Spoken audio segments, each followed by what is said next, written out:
Hi everybody, this is Aspergers Steve here with Aspergers story number 5. I want to talk to you guys today about 2 more subjects. Guess I like doing them in pairs. But today I want to talk about phones. These kinds of phones. Okay, maybe not these kinds of phones. This is an old phone I actually found out in my basement. Surprising enough, this is a phone. Not lying, this isn't a toy, this is an actual phone. I know compared to phones that look like this now. This is early, old technology I should say, new technology. So I want to talk to you guys about these phones. And yes, this phone cannot leave the house, kids. This phone has to stay in the house. Surprising enough, we used to have to stay in the house to talk to somebody on the phone. Maybe walk out the front door or back door a little bit, but okay. Enough about history. So phones. Phones have always been a problem for me.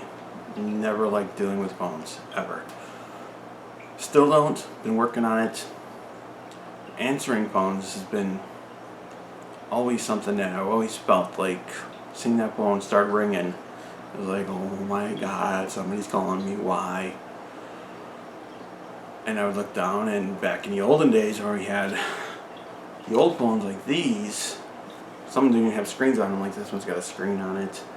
But the old ones didn't even have screens on them, they just had a blank number pad. So then you didn't know who was calling you. So then that was really stressful to me. But then as time went along, the phones developed screens, and then they started showing who was calling you, so you could go, okay, now I know who's at least calling me, so I have some idea, so I can relax a little bit. Then cell phones started coming out, and they started even showing more information. You could have pictures of people showing up and things like that. And I think even some of these older phones had that, where you could see a picture of somebody, you could put a picture of them on there, download it somehow, I don't know. This one doesn't do that. So answering the phone. I would, most of the time, wouldn't answer the phone. I'd let it go to voicemail to screen my calls. But as time went along, like with the cell phones, got easier. And then with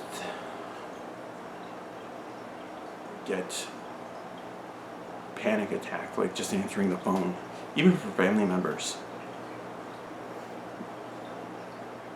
Now I've gotten better about answering, and now I force myself to actually answer the phone, even if I don't know the number. Like somebody called me this morning, didn't know the number, somebody I was waiting a phone call from.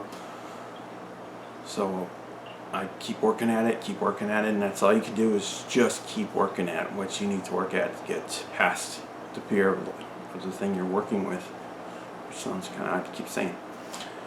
So then there's the opposite side of the whole spectrum, is calling people. Now that's a whole horrible, I don't know, is that a word?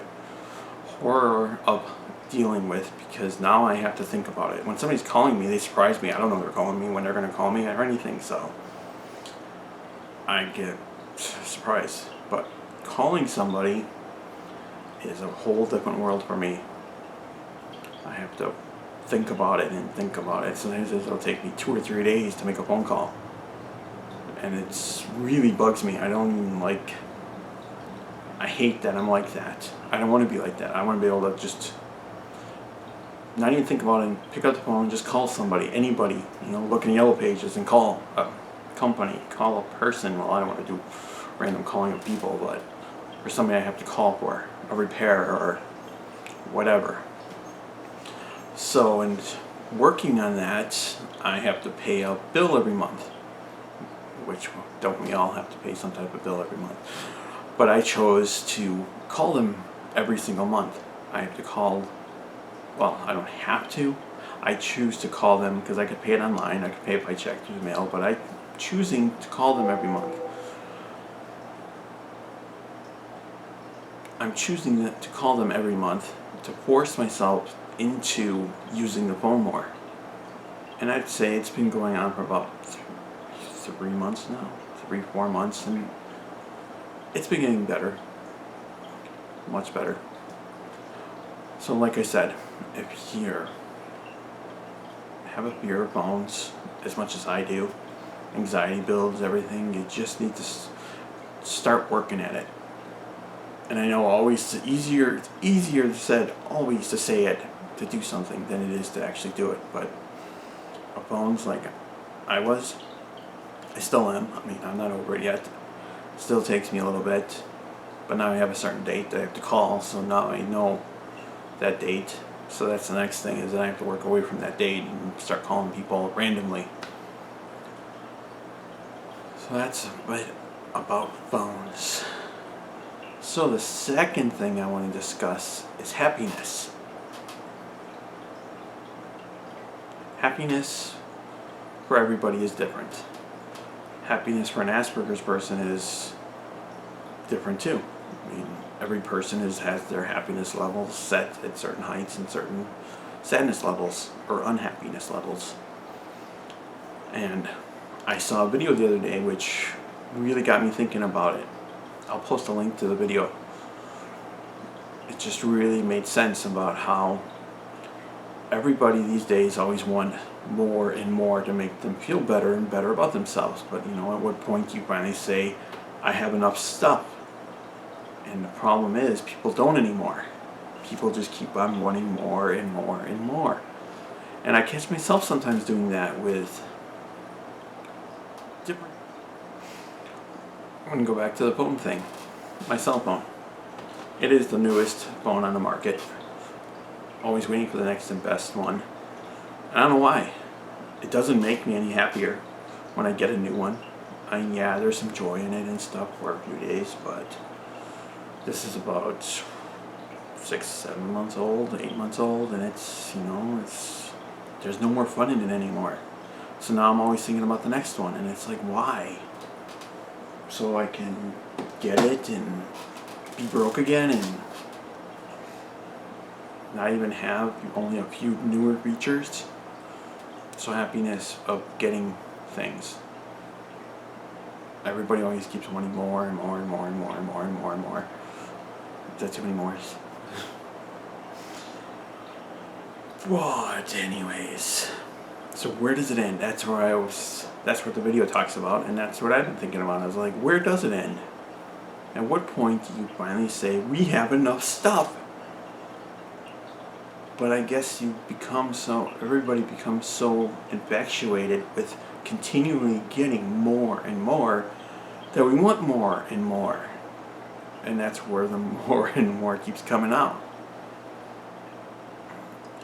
I always have appreciated that I had food, because there were times where there was no food, or there would be food that would be such a small amount, and I'd be looking at it going, oh man, where are we going to get our next meal from? They've been down that road. I mean, there was always people willing to help us out, but it's not fun having to go ask for help always. And then I always appreciated having a roof over my head. And there was times it'd get scary, but I don't know, people just seem to want more and more with happiness these days. And really, when you really, really just stop and think about what is happiness to you, what is it? If you really stop and think about it, I will tell you right now, happiness to me isn't money. I think a lot of people are going to say money. Maybe not. Maybe you won't. Happiness to me is computers, my family, having things, having health. And yeah, I know, everybody says health. But it is good to be healthy, because I feel really bad for the people that are not healthy, like just people at hospitals and things like that. So, just think about the happiness. Stop trying to chase the happiness and look around you, because I guarantee you, just stop. Look around you. You will find that you actually have happiness right standing in front of you. and you only just keep chasing that almighty dream of happiness. Especially watch the video. It goes into much more detail than I went into about the happiness thing. It's a really good video. Hopefully I can find it for you guys. I'll post a link to it. I actually found it, one of my Facebook friends posted it and I watched it. So, always keep on being happy. Be happy. Smile. Always be thankful. And just keep moving forward. So, and remember, you can always find me on Twitter. If you have any questions for me, or on Facebook. They're both listed in my About section on YouTube. So, you guys have yourself a great day. Oh, and I wanted to touch base on my vlogs. As you can tell, I haven't been doing them. And the reason behind it is my wife actually got sick for a while. Not sick in a way of that she was actually like in the hospital sick, just in a different way, but she's getting better now, so hopefully I can get back onto those this Monday. I'm crossing my fingers, start vlogging again. I like doing it. I think you guys like watching them. So I will talk to you guys all later.